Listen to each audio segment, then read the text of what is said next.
Welcome to Blue Gum Nurseries, Mukono.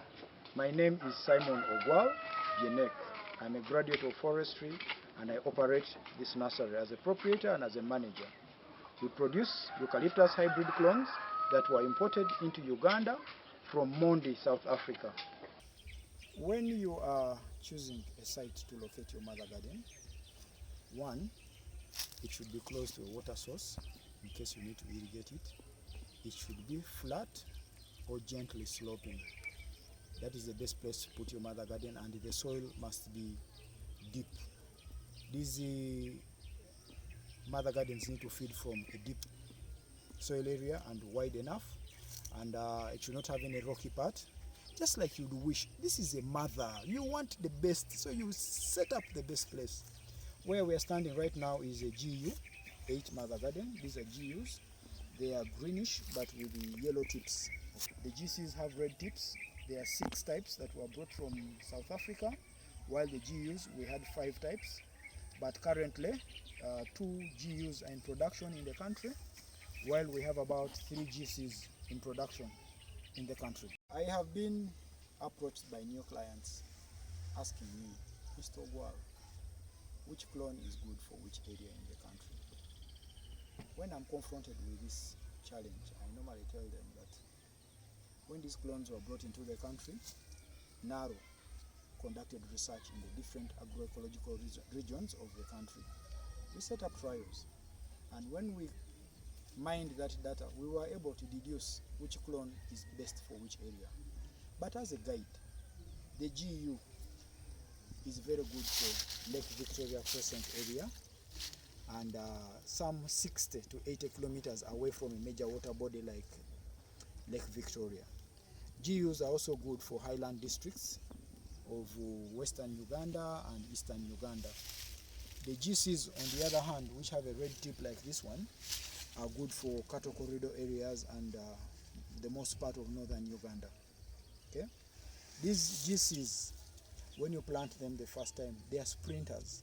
They run so fast, they are very impressive.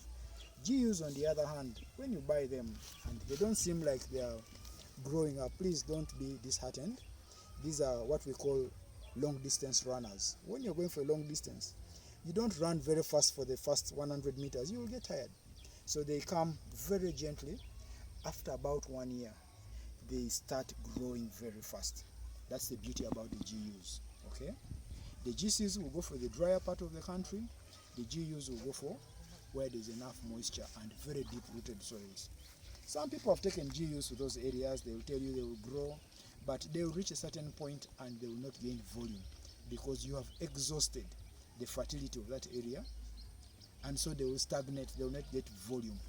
But if you put them in the right place, Buyukwe, Mukono, Masaka, Ankole, and part of Mbale, it will give you the best attributes about this GU.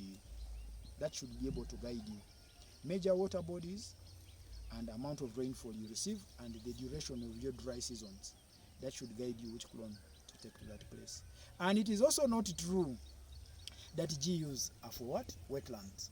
Some nursery operators will tell you, you want for wetlands, let us give you GU. No. None of these clones will grow where there is what? Water logging. They will not. You need to drain that swamp so that water is flowing, and this thing should be able to grow very well. Don't be lied to that GU will grow in a swamp. You drain it. It doesn't require too much water. Otherwise it will become crimson red and it will never grow because the water is too much.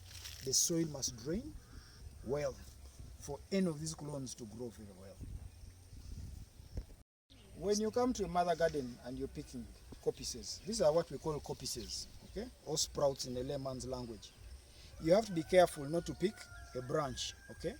This branch has all its leaves facing the camera, while this one, like I said, Gulu, Pakwach, Nebi, okay? When you come down to the bush of plants, there are plants that are parallel to the ground. These ones are now parallel. And then there are those ones which are perpendicular, facing up, okay? The ones which are parallel to the ground, I have encouraged nursery workers not to pick them because those are tending towards branches. You only pick these ones which are facing the sky.